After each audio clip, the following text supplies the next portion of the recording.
As if to drive these points home, a new wave of lying inquiries had also broken out by now.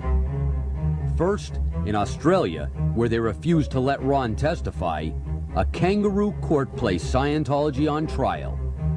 The initial verdict? Auditing and training were banned and could only be conducted in absolute secrecy.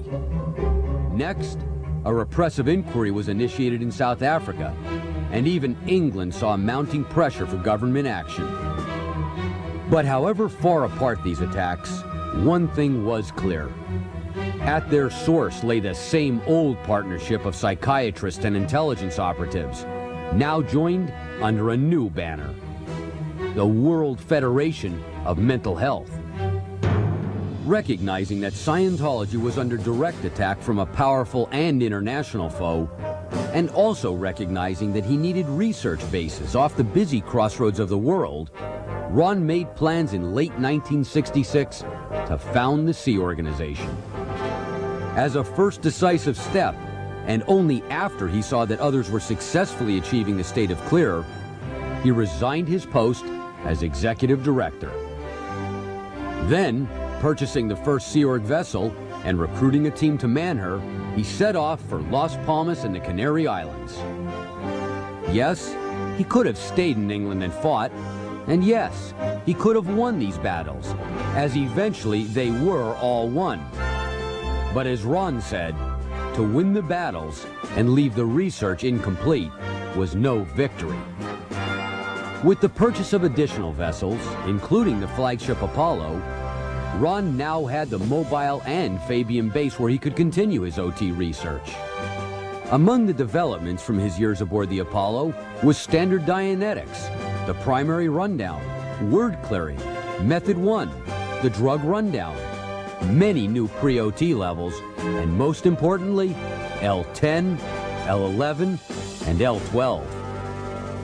It was also on board this vessel that he delivered the Class 8 course to train the world's leading auditors, and the Flag Executive Briefing course to hat top Scientology administrators.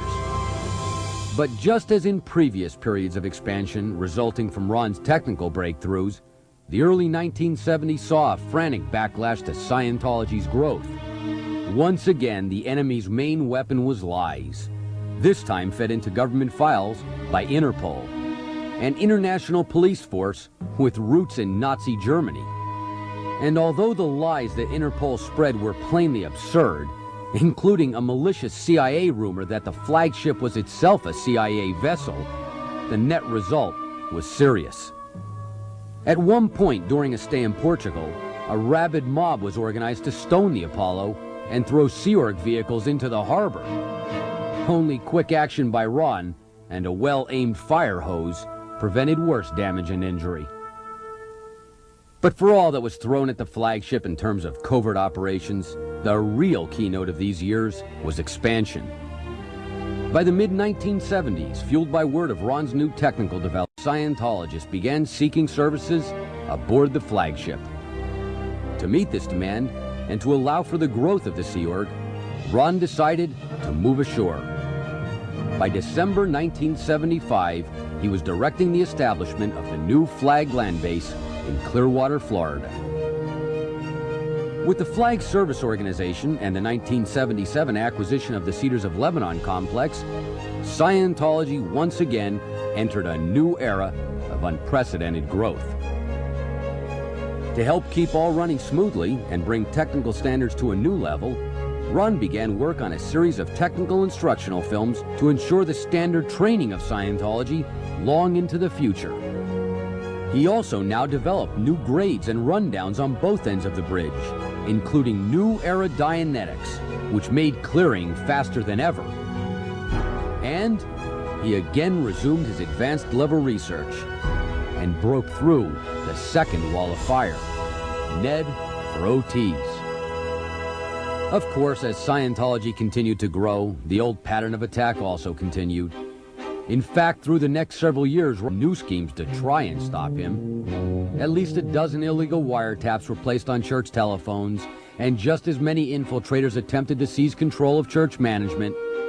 There was even a plot to forge incriminating documents, plant them on church premises, conveniently stumble upon them in a raid, and then use that so-called evidence to replace church leaders with U.S. government-approved managers. To safeguard against such schemes, and so that Scientology was protected in the future, the Religious Technology Center was formed.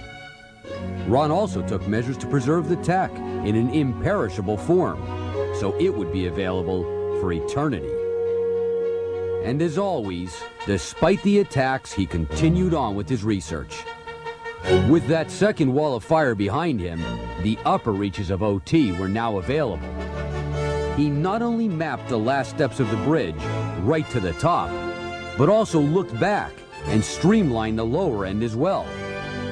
Thus came still more technical breakthroughs, which in turn led to still more orgs and still more Scientologists.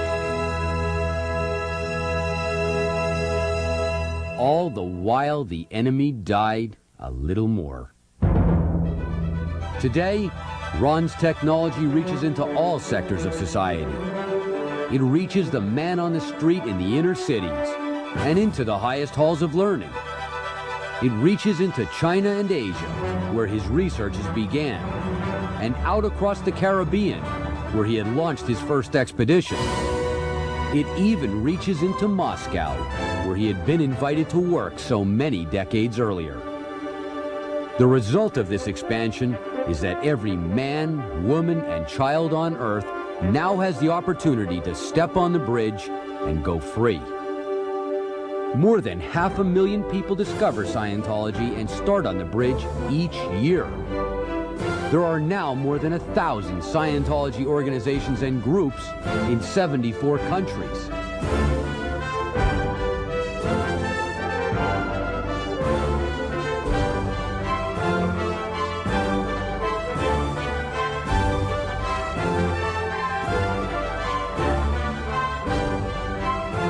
Millions are now leading drug-free lives. Problems of study and illiteracy are being addressed. And even criminals are regaining their self-respect and learning to lead honest lives. Man at last has the tools to rise from Homo sapiens all the way to full OT. And how, in the face of vested psychiatric interests and millions of dollars in covert funds, did this all come about? One man, L. Ron Hubbard, found the answers. And through half a century of work, he never once lost sight of what he was doing and where he was going. 4 decades ago, he had stood alone, one man with one book, against a vastly powerful and secret coalition. He had endured all they had thrown at him, and because he never gave up, our enemies now face us with the full power of his technology in our hands. Dianetics and Scientology are new, and Ron's purpose was one that no one had ever embraced. It was not to make men docile, God-fearing, or obedient, but rather, as he wrote, to renew the spiritual life of an individual and make it possible for him to move forward into eternity. So, the next time you enter a course room and open a training pack, or sit down to pick up the cans, pause for a moment and consider this. All that we have is because Ron didn't quit.